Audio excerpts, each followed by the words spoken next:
वो सब के सब संत हैं, महापुरुष ही हैं, लेकिन प्रभु के प्राप्त करने के लिए गोपी बन के प्रकट हुए हैं।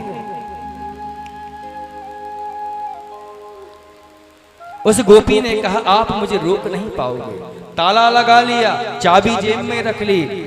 उस ग्वाल ने कहा कि तुम जाकर दिखाओ, चाबी मेरी जेब में है। उस गोपी ने कहा काम किया, अंगूठे से उंगली को मिलाया, ध्यान मुद्रा को लगाया। क्यों? अंगूठे में होता है ब्रह्म का वास, उंगली में होता है जीव का वास। तभी तो संत महापुरुष जो हैं इस मुद्रा का प्रयोग करते हैं, इसका नहीं करते, इसका नहीं करते, इस उंगली का नहीं करते। क्यों? क्योंकि इसमें जीव का वास है। ये उंगली स्वयं का प्रतीक है और ये अंगूठे में ब्रह्म का वास होता है। तो ब्रह्म मुद्रा में, ध्यान मुद्रा में लगाया गोपी ने। क्यों? क्योंकि पूर्व जन्म में वो ऋषि थी, तपस्वी थी और इस जन्म में गोपी बनकर प्रकट हुई है। ध्यान मुद्रा में लगाया, अपने शरीर को वहीं छोड़ा और गोपी का जो आत्मा जो थी वो कन्हैया के पास पहुंच गई। कन्हैया से कहने लगी, कन्हैया आज बरसों की मेरी मुराद पूरी हुई है, आज बरसों का मेरा प्रेम पूर्ण हुआ है, आज मैं आपसे रास चाहती हूँ। सब गोपियों ने कहा हम आपसे रास चाहते हैं। रास का मतलब समझ गए, प्रभु जो हैं वो रसराज हैं। 9 प्रकार के रस बताए गए हैं, जो सारे रस तो परमात्मा में ही विराजमान है। रसो वही रसहा, वो तो रसराज हैं, रसिया हैं। हनुमान जी भी रसिया थे। क्यों? राम रसायन तुमरे पासा। राम रसायन मतलब राम जी की भक्ति, राम जी का प्रेम, प्रभु की भक्ति रूपी प्रेम जो रस है वो कन्हैया में बहुत भरा हुआ है। सर हर प्रकार का रस है। रसो वही रसा, रस के स्वरूप हैं। हे प्रभु आप में तो प्रेम का पूर्ण रस है और हम सब गोपियां उसी रस को प्राप्त करना चाहती हैं, उस अमृत को प्राप्त करना चाहती हैं, क्योंकि प्रेम से बड़ा कोई अमृत नहीं होता, प्रेम से बड़ा कोई रस नहीं होता।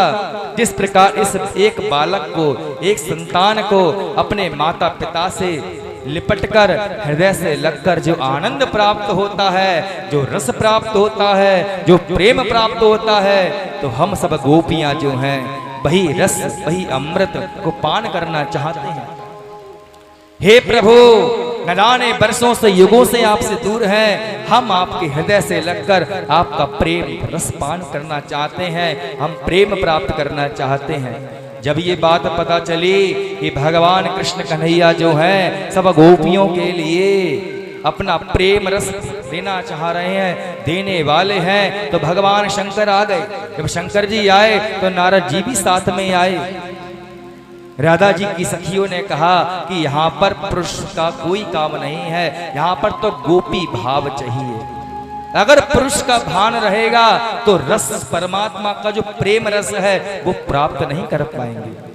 छोटा सा कुंड था, उसमें स्नान किया तो शंकर जी के अंदर गोपी भाव जागृत हो गया। नारद जी ने स्नान किया, नारद जी के अंदर भी गोपी भाव जागृत होने लगा। जिस प्रकार गोपियां तड़प रही थीं, उसी प्रकार भगवान शंकर गोपी रूप में तड़पने लगे भगवान के प्रेम को प्राप्त करने के लिए। उसी प्रकार नारद जी भी तड़पने लगे। भगवान बीच में खड़े हो गए, सब गोपियां चारों तरफ से प्रभु को घेर बनाकर, बीच में कन्हैया और चारों तरफ से गोपियां। उन गोपियों के बीच में 2 गोपी थी। कौन? एक शांकरी गोपी शंकर जी, एक नारदी गोपी नारद जी। राधा जी भी साथ में थी और कन्हैया ने बांसुरी के लिए अपने अधरों पे रखा और फिर महारास प्रारंभ हो गया।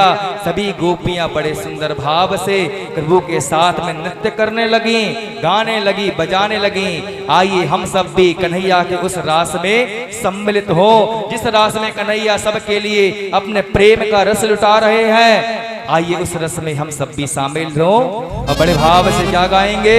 सब